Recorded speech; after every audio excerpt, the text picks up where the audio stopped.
Se você quiser e puder doar algum valor para nos ajudar, mande um Pix pelo QR Code da tela. Valeu! O fato da senhora ser mulher, quais foram os desafios em relação a isso? Né? Se foi difícil lidar com isso, se foi tranquilo? Se houve uma rejeição por parte... Olha só, a gente vive uma questão muito polêmica em relação a isso, né? Tem muitas igrejas que aceitam pastoreio feminino de boa, mas, assim, principalmente as igrejas históricas são mais resistentes. Sim. E vejam bem, eu nunca achei nenhuma bandeira de pastoreio feminino. Muito pelo contrário, acabei de dizer para vocês que não era uma coisa que eu pensava. Mas, assim, eu também acho que quando a igreja discerne, sente uma direção, quando Deus confirma de várias maneiras, isso é a última coisa que você deve se preocupar. Então, nós tivemos, sim, problemas com a nossa própria denominação, porque até hoje a denominação não aceita ainda a ordenação feminina para dirigir a igreja. Até existem missionários e pastoras ordenadas dentro da União de Igrejas Congregacionais, mas não dirigindo uma igreja. Então, isso levou, obviamente, a um rompimento, não por vontade nossa, mas um rompimento com a denominação naquele momento. Esse impedimento não existe mais hoje, porque hoje, de novo, é um pastor, é um homem, então, a qualquer momento, nossa igreja pode voltar ao convívio com a União de Igrejas Congregacionais. Nós não deixamos de ser uma igreja congregacional, nós não deixamos de nos relacionar bem com os nossos irmãos congregacionais, continuamos participando, por exemplo, das campanhas do Abrigo Evangélico da Pedra, convivendo com... até isso, né, na verdade, a gente contribuir com o único impedimento era, vamos dizer assim, legal, burocrático, então... se você diz que foi difícil, eu diria que foi difícil nesse aspecto, porque eu nunca me senti... Você usou a palavra rejeitada, ou... Não, mas, assim, há ambientes onde você sente que a liderança feminina ainda é vista com resistência. Sim. Entendeu? Só isso, mas além disso, nada além. Entendeu? Entendi. Show. Não sei se eu respondi sua pergunta. Sim. E aí a outra pergunta era como eu discerni que... para terminar o ministério, né? Na verdade, eu diria para você que eu não terminei o ministério. Continuo nele, naquilo que eu sempre fiz, que foi estar com pessoas. Acho que sempre o que me caracterizou minha trajetória foi pastoreio e aconselhamento pessoal, com grupo, e isso não mudou. Você estar ou não estar numa liderança eclesiástica é uma possibilidade, mas aquilo que você foi chamado para fazer não acaba. Você continua. Exatamente. Não é? Então, assim, mas como eu discerni que era o tempo de passar o bastão, vou usar esse termo, né? Nós estávamos, na verdade, no período da pandemia, quando eu comecei a receber uns textos engraçados de Deus, né? Deus tem um senso de humor, né? E aí eu disse, o que o senhor está querendo dizer, Senhor? E nós teríamos uma eleição, porque a nossa igreja... A gente trabalha assim. A gente trabalha assim, a cada 4 anos, quer dizer, há uma eleição, ou para confirmar a continuidade do pastor atual, ou para eleger um novo pastor. Nós teríamos uma eleição no final de 2020. Acho que foi 2020. 2020. 2020, Isso. eu acho que foi 2020.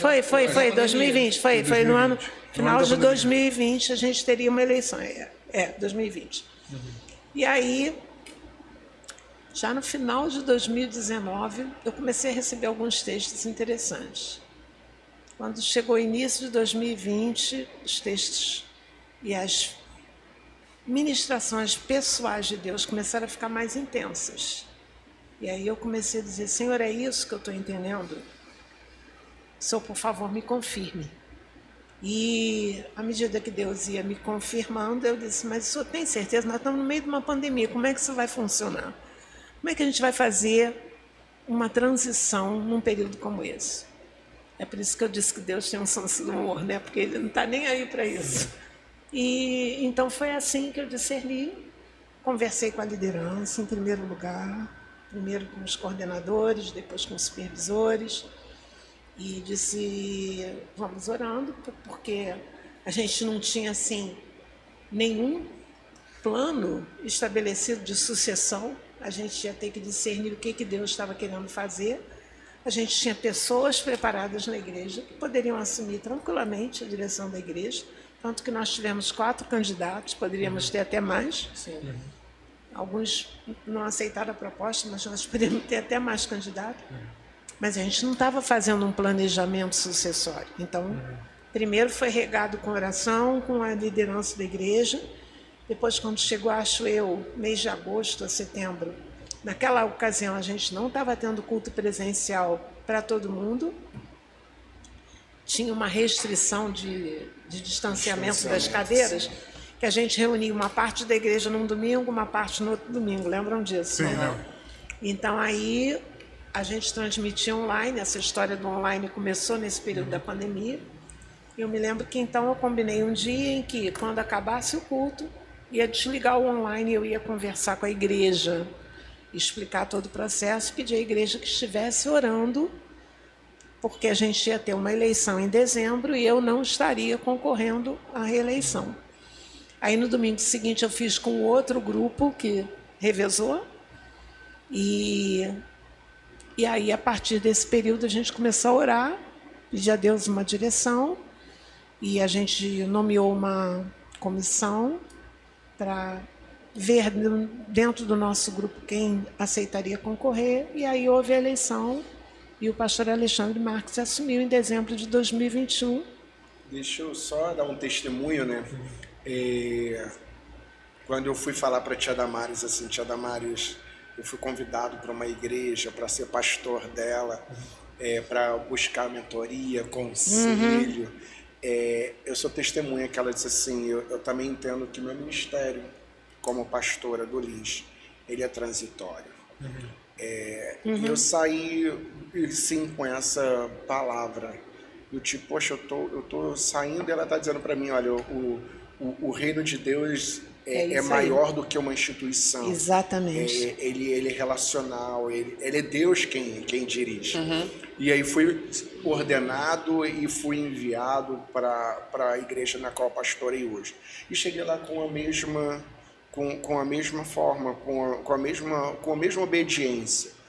É transitório, o reino é de Deus, isso não a igreja é do não é Senhor. meu império, não é meu poder. Não é a sua conquista, não. Não é. Então, com essa liberdade, até eu também já falei isso diversas vezes lá para a igreja, que é congregacional também, fiz questão de manter lá como congregacional, dizendo o seguinte, olha só, no dia em que a igreja perceber, ou eu mesmo também como pastor, com essa liberdade, essas palavras de Deus com liberdade, sem peso, isso aí, de entender que não é minha conquista, que não é meu império, a igreja é do Senhor. Então eu sou testemunha, porque quando eu já estava recebendo essa chamada, a tia Damares também já estava recebendo essa palavra de Deus, que era transitória.